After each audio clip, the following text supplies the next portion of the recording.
Hello students, कैसे हो आप सब लोग। तो देखिए, हमारे कंपेयरिंग क्वांटिटीज़ चैप्टर है जो क्लास 8 का 7 चैप्टर, उसमें हमारे 2 एक्सरसाइज पूरी हो चुकी हैं विद ऑल द एग्जांपल्स, और सारे उसके अंदर मैंने कॉन्सेप्ट क्लियर किया हुआ है। आई होप कि आपने देखा होगा और आपको पसंद आया होगा। ठीक है, तो कंपाउंड इंटरेस्ट जो है आज का नया टॉपिक है। एक्सरसाइज 7.2 फिनिश हो चुकी है, तो आज हम नया टॉपिक ले रहे हैं कंपाउंड इंटरेस्ट। आपने अभी तक सिंपल इंटरेस्ट सुना होगा प्रीवियस क्लासेस में, तो आज हम एक नया टॉपिक समझेंगे। ठीक है, तो आप इसको ध्यान से देखिएगा, क्योंकि इसको कॉन्सेप्ट को समझे बिना आपको एग्जाम्पल्स और सम्स समझ में आना बहुत मुश्किल है। ठीक है, तो चलिए हम स्टार्ट करते हैं।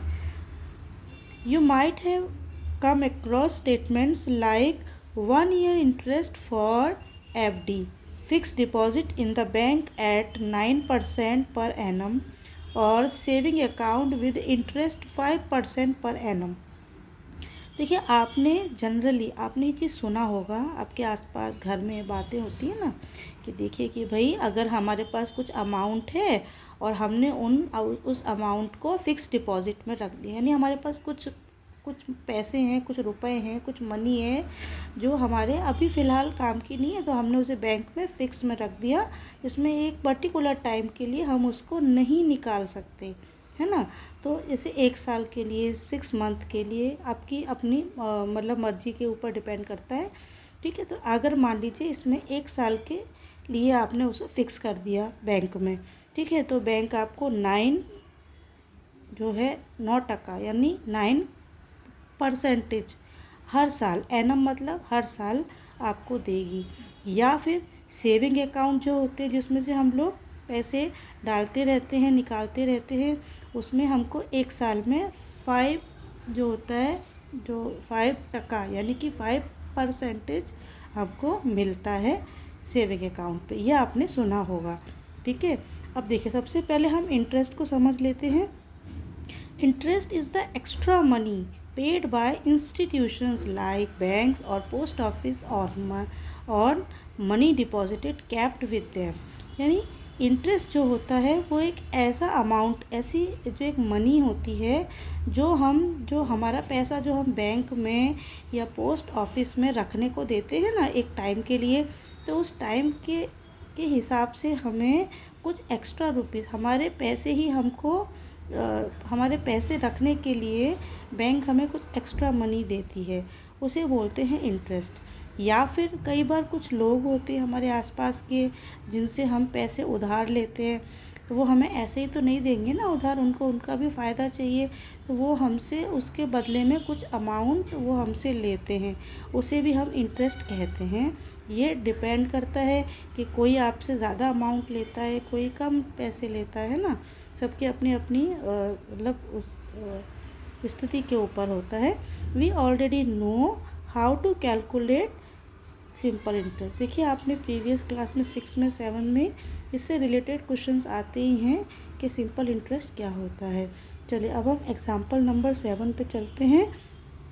A sum of rupees 10,000 is borrowed at the rate of interest 15% per annum for 2 years. Find the simple interest on the sum and the amount to be paid at the end of 2 years। देखिए, आपने कुछ रकम, है ना, 10,000 रुपये की रकम उधार ली हुई है 15% पर एनम, यानी 1 साल में हम उसका 15% जो है वो हम इंटरेस्ट देंगे, और हमने 2 साल के लिए ये टाइम दिया हुआ है, 2 साल 2 ईयर्स के लिए हम जो है हमने वो रकम उधार ली है। अब हमें उसका सिंपल इंटरेस्ट निकालना है, और उसके 2 साल के बाद वो अमाउंट कितना हो जाएगा वो भी हमें फाइंड आउट करना है। चलिए सॉल्यूशन की तरफ बढ़ते हैं। देखिए, मान लीजिए कि अगर 15% पर एनम है, तो आपको ये पता है कि हर 100 रुपीज़ के ऊपर 1 साल का एनम हो गया 15 रुपीज़। अगर 100 रुपीज़ है तो आपको 15 रुपीज़ देने हैं, इस रूल के हिसाब से 15% पर एनम के हिसाब से। ठीक है, लेकिन अगर 100 रुपये की जगह अगर 10,000 रुपीज़ है, तो इंटरेस्ट चार्ज कितना हो जाएगा, 10,000 का 15% ऑफ 10,000। ठीक है, तो जो परसेंट वाला नंबर है वो क्या हो गया, 100 में चेंज हो गया। देखो मैं आपको समझाती हूँ यहाँ पे, 15% ऑफ 10,000 है ना।